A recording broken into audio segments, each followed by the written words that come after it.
On today's episode of the CLS Experience, we have a very exclusive treat. He's a three-time Emmy Award-nominated actor, comedian, podcaster, producer, writer, and a dynamic director, world-renowned for his unforgettable portrayal of Dwight on NBC's The Office, just to name a few.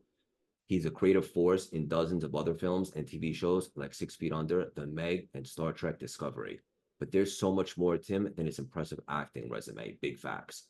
He's the mind behind the digital media powerhouse SoulPancake, a platform that's touched millions with its positive, thought-provoking content. Yet his journey hasn't stopped there. He has traveled the globe in Rainn Wilson and the Geography of Bliss, seeking the essence of happiness, and has dedicated himself to transforming lives through education and wisdom, which I deeply admire, with his literary contributions, including the New York Times bestseller SoulPancake, Chew on Life's Big Questions, and now with his latest work, Soul Boom, Why We Need a Spiritual Revolution. He's inviting us all to join him on a quest for a deeper meaning. He's just a juggernaut in all facets of life and a terrific husband and father. Please welcome the talented, insightful, and fascinating, the handsome, abundant, and compassionate, soul-penetrating Rainn Wilson. How you doing, Rainn? I've never been described as handsome and abundant before, but I'll take it. I did good by you with the intro. That was good. That was good. Yes. Bring it. I put a lot of effort into it. As I always love to say to some of our mutual friends, it's your story. You wrote it. I just said it with a little bit of enthusiasm. Great. Bring it on. I love it. We're going to have so much fun today. You and I were having a great chat before we hit record. I want to talk about all the stuff you're up to now, the podcast, everything. I think probably most of our listeners know you as Dwight from The Office and so forth, but there is so much more that meets the eye. And I love the way that you talk about spirituality and purpose and life's big questions, which I think is the important stuff. But we're going to dive into all of it. Before we dive in, we're going to get a little weird. You ready for me? Yeah, let's get weird. Rainn, what is your superpower? I think my superpower is a mission that I undertook maybe 20 years ago, 15 years ago, and that is to integrate myself. I would say that it's integration. I feel like we compartmentalize ourselves in Western society. We have our work self, we have our marriage self, our family self, our hobbies self, our sports and fandom selves, our religious or spirituality or faith part of ourself, and they're in these little boxes, and people will act completely different at work than they act with their family than they do at church or synagogue or wherever. And it was my goal to kind of like figure that out, because I had those competing fractured elements of myself. I'm in 12-step recovery, so I had that little box. And then I'm a comedian and a comic actor. And then I acted a certain way there. And then I acted a certain way with my wife and son and family. And then in my faith, which is the Baha'i faith, I acted a certain way there and, played all these different roles. And it was exhausting.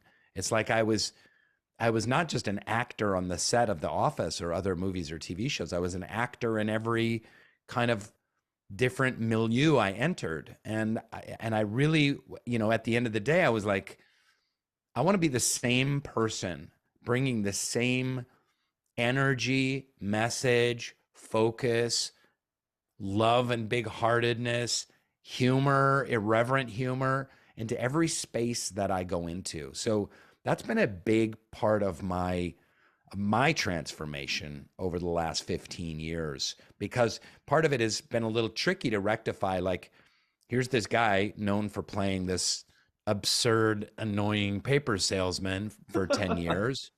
And I'm also really interested in spirituality and God and the meaning of life and the soul and why we're here and what happens when we die. And, how does God work in the world? And I'm fascinated by these big kind of Oprah questions, but I also like to tell dick jokes. So how do I rectify that? This is unbelievable. The only negative I got going on is we don't have 10 hours to chat, but I know it's just the beginning of the friendship. Where do we even begin? This is great. A word that comes to mind is authenticity. And it's funny, when I reinvented myself, the one thing that I really did, and I think reinvention is, it's a misconception. It's not starting over. I kind of looked at it as the journey back to myself, arriving at me, letting go of trying to be something I wasn't, which I was Yeah, really, that's well said. yeah, for 35 years. I think I created this persona of what I thought the world expected from me, but it wasn't even real. I just made it up. But authenticity, which is, I think, maybe one of the hardest things to ever do, is to really be yourself.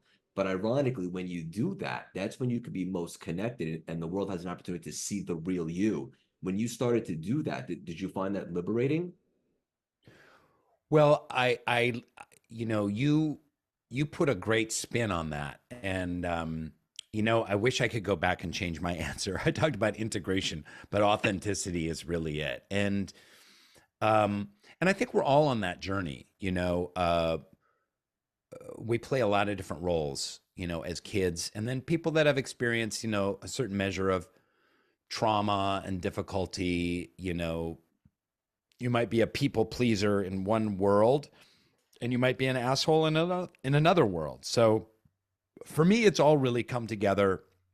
And, I get to do shows like you mentioned, The Geography of Bliss on Peacock, and bring my humor and levity and weirdness to conversations about what makes us happy and how do we deal with anxiety. And I love talking about mental health issues as well, and sharing my own mental health struggles. And that seems to, young people really resonate with that because of the mental health epidemic is so, disastrous among young people. So yeah, it is all coming together just in the way you described. Yeah, this is gonna be great. I want to dive into the spiritual stuff real quickly. Side note, I just want to let you know, absolutely loved you in the Meg. I think that one might be a little bit overlooked. Okay, thanks, man. I appreciate it. It was my dream come true to get eaten by a prehistoric shark. Spoiler alert, I die at the end, folks. Uh it was a hell of a lot of fun. Thanks. It looked fun. I think this is a good place to start. What does it mean to be spiritual to you? Yeah, that's a great question. So first of all, we have to differentiate between spirituality and religion because for a Mhm. lot of people, they hear spirituality and they think church. Yep. They think synagogue, they think mosque, they think, whatever kind of religion they grew up in. And want to there is nothing wrong with religion or organized religion or church or synagogue or anything like that. But put that aside. What is spirituality?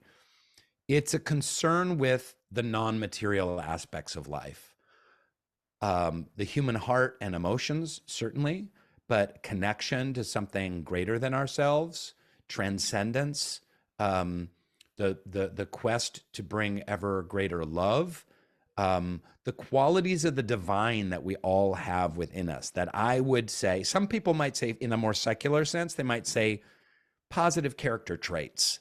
But from my perspective, those are spiritual qualities: kindness, humility, honesty, compassion, love, service.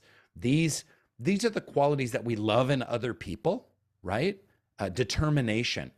We love these qualities, but they're qualities of God. They're qualities that we see in the very best of people. So the focus on connection, transcendence, divine qualities.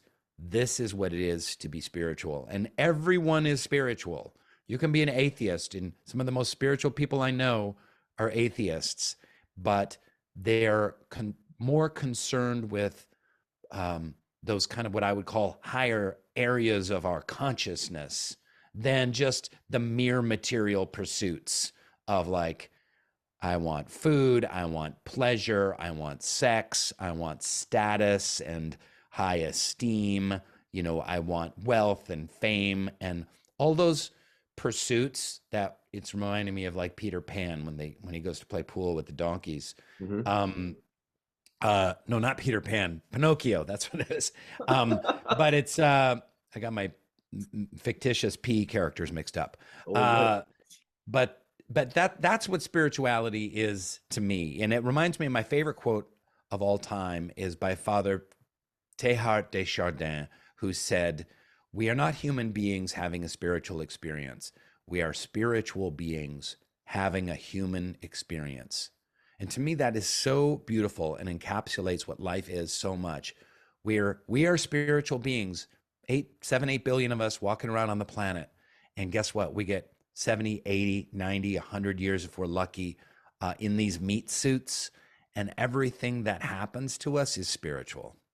100%. I don't think I could have said it better myself. It's beautiful.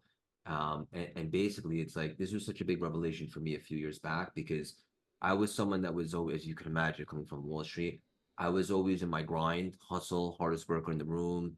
And the pursuits that you just mentioned, like I consider those to be happiness, but really they're just temporary moments of joy.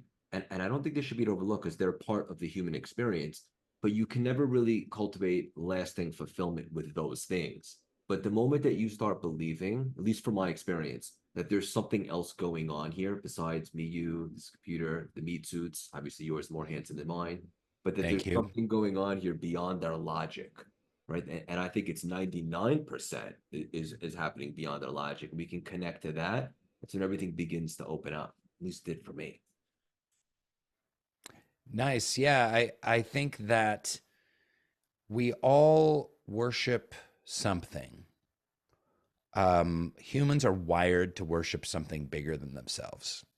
It can be, if it's not God, it can be money, it can be status, it can even just be family.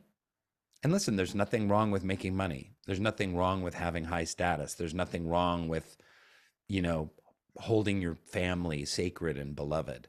But we are wired to do something greater than just to pursue kind of more animalistic pursuits. And you're right.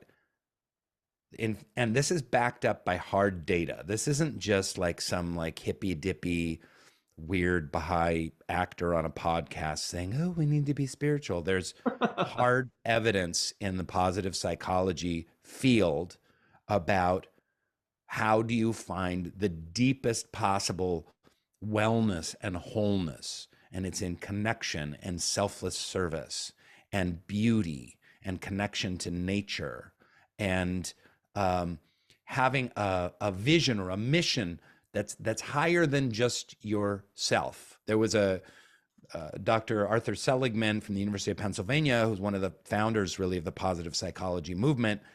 He did a study with his students where they took a happiness test, and then he said, for one weekend, go out and do whatever you think is going to make you the most happy. And people went out, they got laid, they got fucked up, they partied, they went and made money, they went to Atlantic City, they did all this crazy stuff, and they went back and they took the test again the next week, and their happiness level went down.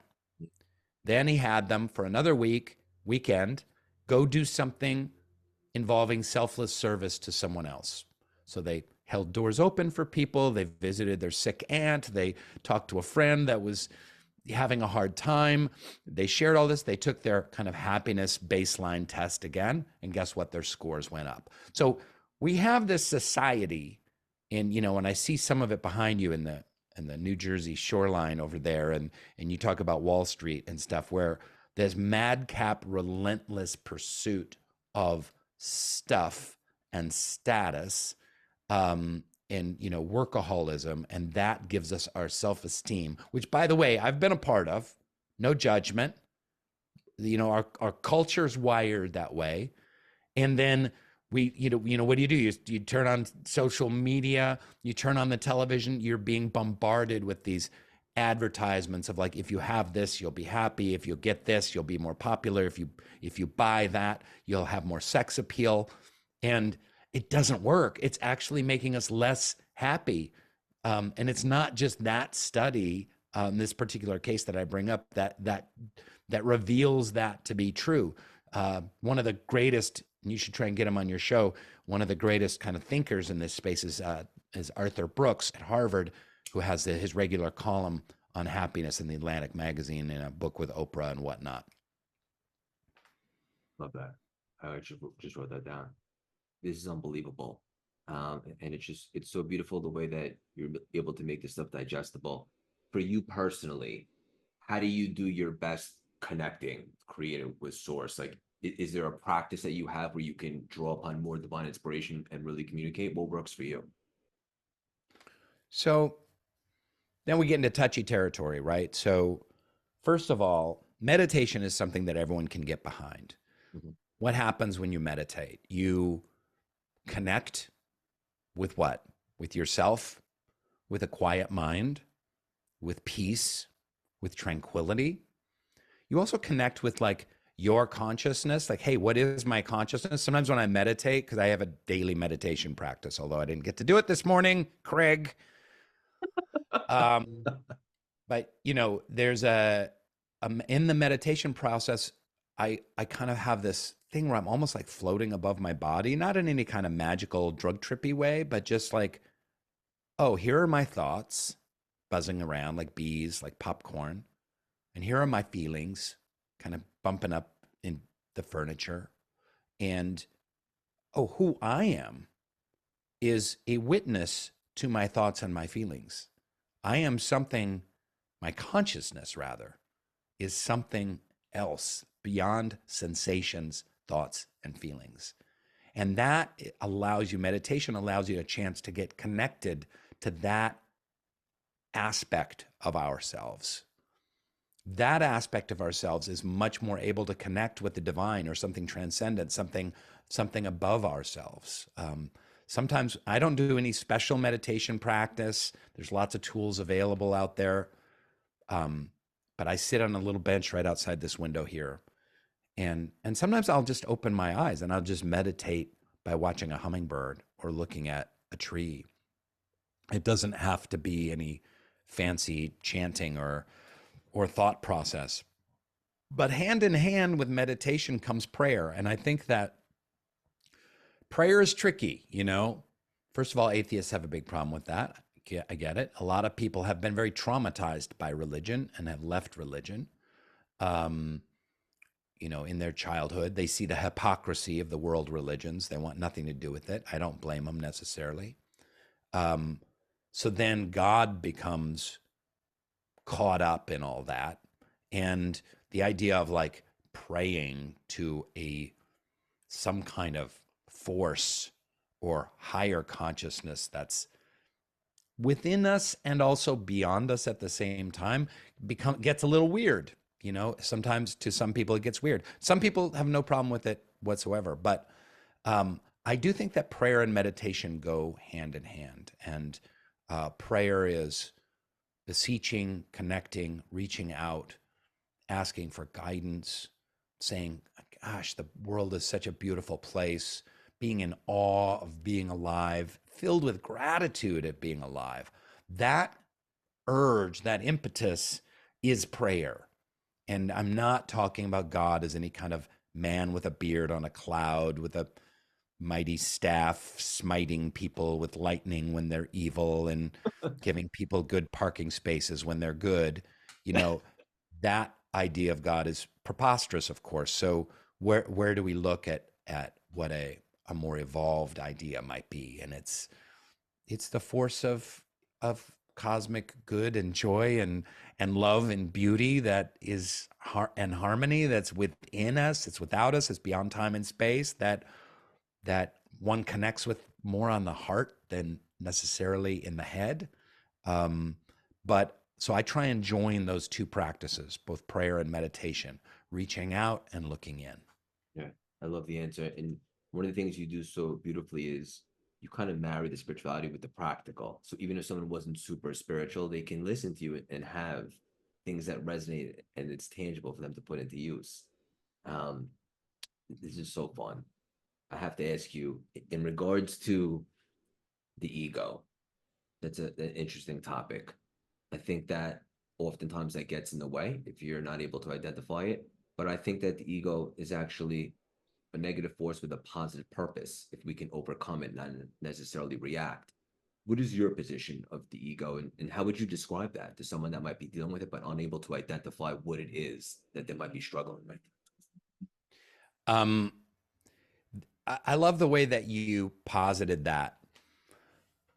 What is the ego? It's like I exist, I want stuff. Um, there's nothing wrong with that. You know, you form an ego as a child. You get your feelings hurt. You want this, you don't want that. You have a determination. Self-will is a part of the ego. How we view ourselves, self-esteem is part of the ego.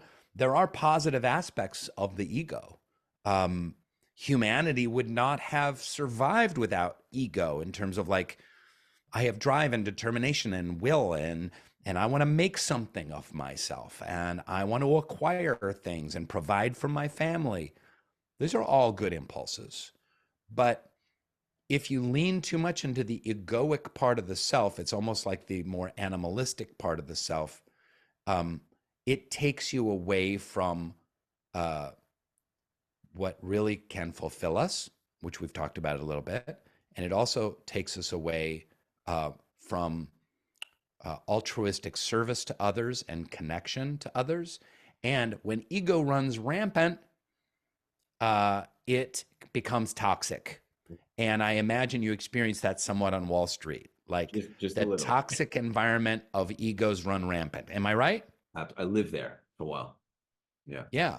But you experienced it in terms of like these ego, and egos is just like, it can also never be fulfilled, right? It's like we have that little part of ourselves. I want more, I just like more. Like it's never enough. You think like, oh, once I become vice president, corner office, once I'm making 250 a year, can buy a house in Ridgewood, I'm going to be fine. And then you get there and it's like, it's not enough. I don't want vice president. I want executive vice president, and I want the house in Edgemont or on the Upper East Side. And I need to have the, like, if we lean into the ego, it's never going to be enough. So Rumi says the ego is the veil between us and God. And again, what are we looking at God? Not an old man with a white beard on a cloud, but a some kind of consciousness, cosmic force of love and power and creative energy coursing through all of existence in this plane, this physical plane, and infinite other planes beyond this one.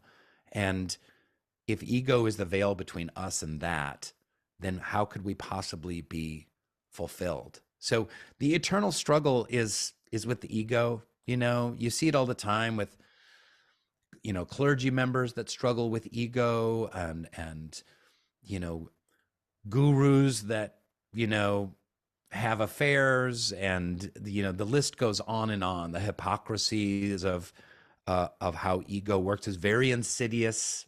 In my faith tradition, the Baha'i faith, Abdul Baha, a very wise spiritual teacher, said that it's the insistent self.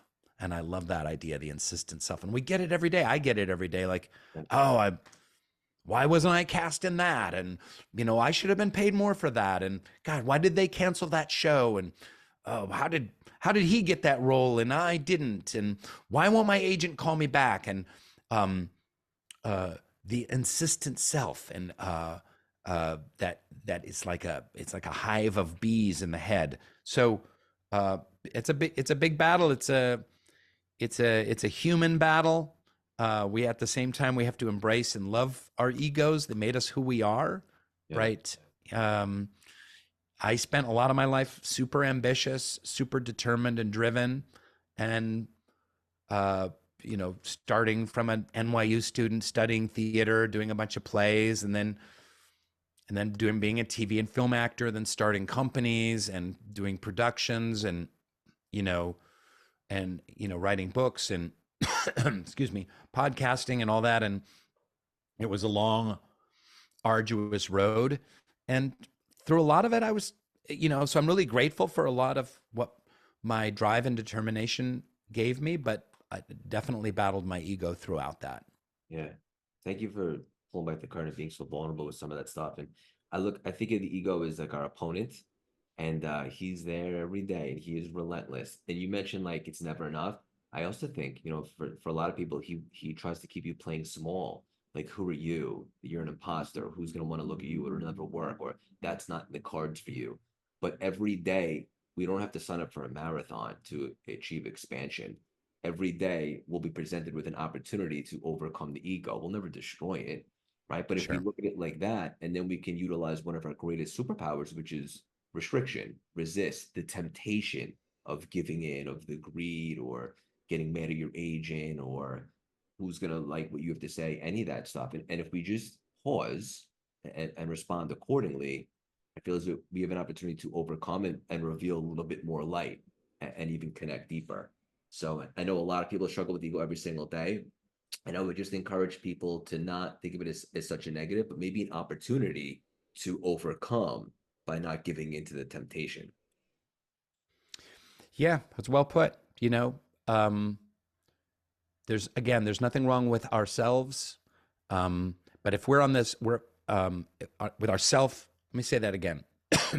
There's nothing wrong with ourself, with our will, with our wanting to provide, earn a living, and do good, make something of ourselves. There's nothing wrong with that. No. But if that impulse overtakes our higher impulses, our more transcendent impulses, our more altruistic ones, we're just going to be miserable, and we're going to stay small.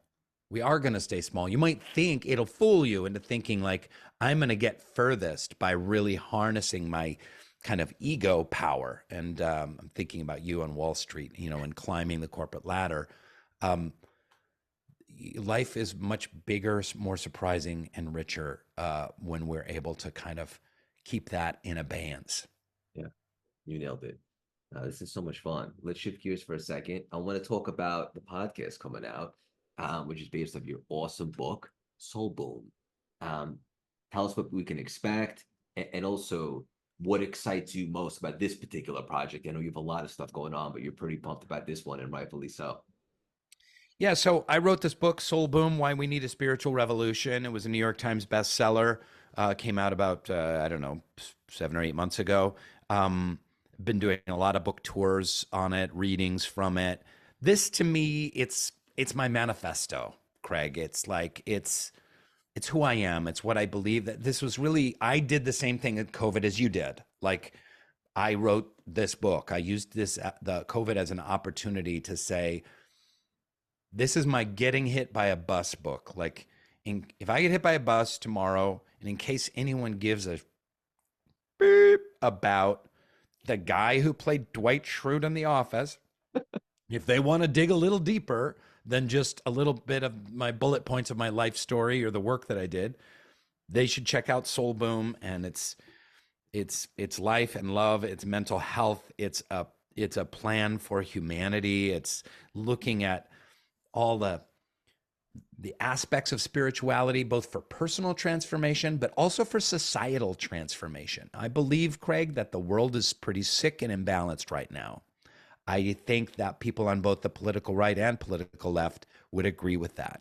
So one of the things we're not doing culturally is having a conversation about how spirituality and spiritual tools and spiritual wisdom from the various faith traditions throughout human history can help us, can aid us to allow humanity to transform and heal. So you did the book. Just like you, I did the book. I want to continue the conversation, and I love having these kind of conversations. So Soul Boom, the podcast, was born. It hasn't launched. It's launching in April, mid-April, and but we've already banked like 15 episodes, and I'm really excited. I think with the way that systems are kind of falling apart more and more, people are more curious about like, well, Western culture, by and large, mostly jettisoned religion, and enrollment in religion is going down year by year. But maybe we've thrown the baby out with the bathwater, and we should reinvestigate some of these more spiritually based ideas. I love it, and I just want to say thank you for the work that you're doing right now, because I think investing in in a higher consciousness is the greatest investment you can ever make, and you're opening up the doors for conversations like this. And you mentioned, religion and politics, and I think, like you said, one thing that nobody can deny is it's become very divisive. right? And Hmm. it's not like a unity behind it.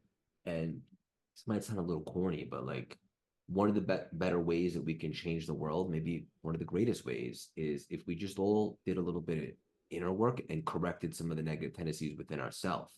And then Yeah. a collective consciousness, we would be so much better. And one of the ways people can do that is by diving into your show and just having these conversations and realizing that there's other ideas, that there are other things that we can subscribe to or tap into. Yeah, you don't have to help make the world a better place. You don't have to be on some UN panel or run a nonprofit or be a part of some gigantic campaign. You're absolutely right. Like the work starts inside, and it has to do with our ego. And then we spread a little bit more love, and then we're kinder to our families. And we're seeking to build coalitions of unity, of community, of constructiveness, of love. We have greater compassion.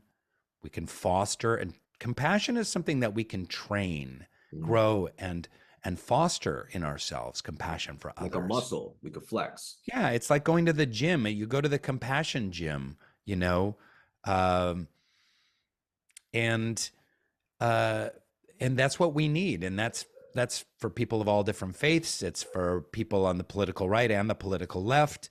Uh, and then you spread that at your place of work, and you spread that at your church. You spread that at your Home, country whatever. Yeah. club or your community center or your boys and girls club or wherever you're kind of like socializing, your poker group. Um, and it starts to spread. And if everyone was undertaking that work, I want to spread ever more love. I want to be ever more of service. I want to be ever more connected. I want to have ever more compassion. It's just little degrees day by day. You can do it just like like you said, like working out or starting a meditation practice. You start practicing this stuff, and that's a big part of this social transformation. Yeah, I love that. And one of the things that I really subscribe to now is, I guess, I become a little bit of a public figure with the stuff that I'm doing, not even close to you or anything like that. But obviously, when you make moves or waves, not everyone's going to agree. Sometimes there's haters and negativity. And now I'm at a place where, because of maybe I've been able to overcome my ego with stuff like this, if someone is throwing shade or hating without like, really grounds, I send them compassion. Mm, I imagine something along the lines of hurt people. Like yep. why would you hate on somebody that's going for it, trying to make a difference or help people, or anyone that's going through something and maybe has some shade or what the case may be. I imagine if somebody was really connected, I don't think anyone would hate on somebody that's trying to do some good stuff. So whereas the old Craig would like have the need to be offended or stuff like that, I actually show them compassion now. That's amazing you're able to do that, because it's easy to show love to people that love us back or people that are leading with love. Where it's harder is to give loving kindness, as the Buddha spoke of it. And that phrase exists in every spiritual tradition. This idea of loving kindness, kind of two words merged into one, is to give loving kindness to people that might be, Jesus said, turn the other cheek, that might be, being aggressive to us or negative or confronting us. And certainly that's the deal on social media, right? It's so easy with this nameless person who disagrees with you to say like, well, you're an idiot and, blah, blah, blah, and you look like a cow in your picture, and you know um, unfollow exclamation point. Right. And uh, I think social media has exacerbated all of this disconnection, and it's throwing kerosene on the fire. Yeah, I love it. Before we land the plane on some really deep, big questions, I want to ask something very, very important. You ready for me? Okay. You're obviously very well known for playing Dwight, who's extremely weird and a strange cat. How similar is the character of Dwight to you? I get asked that question a lot, and I would say how what the where we connect is uh we both don't fit into normal society very well. We're both oddballs in our own ways. Same. So Dwight has his own way of being, a social kind of misfit. He's very, rigorous and kind of a bully and a kiss up. And he has this kind of odd sense of weird shroot rules. And Rainn is, a little awkward and was a, nerdy, weird kid and, has some neuroses and whatnot. And I don't fit in my own strange way. But other than that, pretty different. And I'm always struck by when I have conversations with people and they're like, "You're not like Dwight at all." It's like, no, it's called acting. Guess what? I'm playing a character, and I transform myself. I use parts of myself, and I play a character that's different than Yeah. me. And Yeah. that's the magic of the theater, baby. That's it. One of the many reasons you're so good at your craft and so forth. I had to ask you. Land the plane with some really deep stuff. I imagine these aren't one-word answers. Do your thing, but we'll try to get in as many as we can. What happens after the human experience ends? My favorite question of all. Those qualities that I was talking about that we're growing, because being a human being it's like being in a fleshy soul growing machine. The soul, spirit, consciousness, and all of those positive qualities, kindness, humility, honesty, love, joy, compassion, we take those with us on an eternal journey toward the creator and toward the creative force, infinite worlds of the divine. And it's it's an amazing adventure that awaits us. I know this to be true. And that's why developing these qualities in this world is so important, because we're not taking our Teslas with us when we go. Beautifully said. Yeah, that's why it's never too late to work on yourself and so forth. Yeah. Because maybe this experience is just the beginning. And in regard to that, what do you think about possibly reincarnation and stuff like that? Well, reincarnation is not something I personally believe in the sense of, like, in the traditional Hindu sense, and not all Hindus believe this, that like I'm a bad guy in this life and I come back to planet Earth as a cockroach, or I'm a good guy in my life as a plumber and I come back as a billionaire or something like that. Like, I don't think it works that way. Um, but I do think there is, inherent in the idea of reincarnation is that life continues.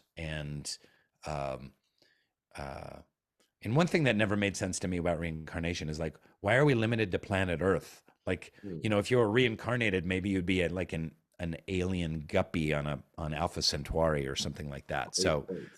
I'm not sure about that, but the idea that there is some part of ourselves, our spirit, soul, consciousness, a higher consciousness that continues some kind of journey. Absolutely. Do you believe that that journey is complete once it corrects what it needs to correct, or is it just infinite and it continues to go on? I think it's infinite, and we go on and we become ever closer to our creator, whatever that means, um, into love, beauty, music, light, art, transcendence, and that's the journey moving forward. Love it. So good. Rainn, what do you miss most about being 5 years young? Literally being 5 years old, Yeah. or 5 years younger, because I really wish I was 5 years younger too. Yeah, 5 years young, 5 years old. Okay. Um, It's a good question. but even if I was like, I'm 58 now, if I was 53, I'd probably be like 7 pounds lighter, and my tennis game would be better. You're So 58? You look I'm younger than 58. me. I do. Yeah, you look pretty old. You look already washed up. The That's great. 5 years old, I think we're so connected to wonder, right? Like, I miss wonder, and we get so jaded. And I love that quality in people, in adults, that are able to go, "Oh my gosh, look at that. Isn't that cool? Isn't that beautiful? Oh, you know what I learned today? That's amazing." So awe and wonder is such a rich and beautiful part of life. It's connected to gratitude, to love, to our creator. And I miss that. It's hard for me to go back to just pure wonder. That's the best, right? That sense of wonder and adventure, and giving yourself permission to maybe think about what's possible without putting limitations or letting the ego interfere. Beautiful. Yeah. Okay. Um, what does your soul look like? My soul looks like Steve Carell. Um, I don't know. It's interesting. I love that question. And in the SoulPancake book that we did about 10 or 12 years ago, we asked that exact same question. And Classic. I love it. I love it. And sometimes I'll do workshops and have people like draw their soul. Um, I definitely am getting a lot of Paisley vibes. Um, but I think, more importantly, like the word look like how do we have something connected to us that uh, is beyond just the five senses that we have? What if there are 500 senses? We only have five right now. And as we move forward, more and more senses start to open up. And then how do we perceive our soul with all of those incredible senses that await, that we have no idea how they work? So I'd put it at somewhere in that realm. Beautiful. Last deep one, and then we'll end up with something fun. Well, this is fun, but your son, right? And I'm just curious because I'm not a dad yet. God willing, it's something I could not be more excited to be. At some point, is there an age too young, or when is a good time to start teaching your kid about asking some of the biggest questions out there, like we talked about on this show?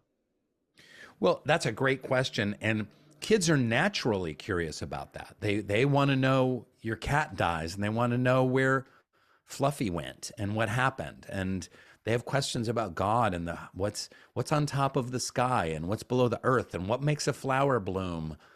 So there's always incredible conversations to be had about both science and faith, because I believe that science and faith or spirituality go hand in hand. They're two wings on the same bird. They're not in opposition. They're naturally in harmony. But those conversations can happen as young as it gets. There's an amazing book, and I'm just looking to see if I have it sitting around here. I always talk about it. It's called The Family Virtues Guide. That's another great way to talk to kids about these spiritual qualities, and it's a plan for the family to work on spiritual virtues together. Or you can just look at it as like leadership qualities or character traits, but to look at honesty and humility and kindness as a family. And because that we don't learn that in the schools, right? And a lot of times at home, you're not really taught to cultivate those qualities. You're only punished if you don't do it. Like if you tell a lie, you're punished. You're grounded or spanked or yelled at, but you're not taught the importance and beauty of honesty and why to be honest. So you have to cultivate honesty rather than just punishing lying. Yeah, beautifully said. This just came to me straight off the cuff. If you're open to it, Yeah. we're gonna drop this I episode. will not take my shirt off. What about your pants? Okay, done. We're gonna we're gonna drop this episode the week that your show drops. Thanks. And let's do this. Our community is very loyal and engaging. I want everybody to download the show, listen to his first couple episodes, leave a review, 5 stars, take a screenshot, and then post a story and tag both of us, and we'll select one winner, and maybe we'll both send them a signed copy of one of our books. You open to that? I love that. That's a great idea. And I'm all in. I can throw in a signed Dwight headshot for a nephew or niece. My fiance this one. Yeah, we can we can take a Craig headshot and we can draw like bunny ears and a blacked out tooth and an eye patch on it and deface it and write nasty things on it and send that as well. Done and done. Final thing, we'll do a little rapid fire, maybe one word answers. One word, going for it. Ready for me? Yep. Favorite movie? Apocalypse Now. Classic. Your last meal on earth would be? Sushi. Favorite guilty pleasure? Giant tubs of buttery popcorn. Ooh, delicious. Favorite workout? Tennis. Favorite book? I would say The Reinvention Formula by Craig Siegel. As if I couldn't love you even more. Favorite musician? Bob Dylan. I nailed it. This was so much fun. Thank you so much for your resonance. How can I personally support you? You're doing it, man. I appreciate you reaching out. I love being on your pod. I love what you're doing. I love your story, and the inspiration that you give others to transform their lives and with specific tools. And you know, I want to support you as you go on helping people. You know, it's all about lifting people up, inspiring them, loving them.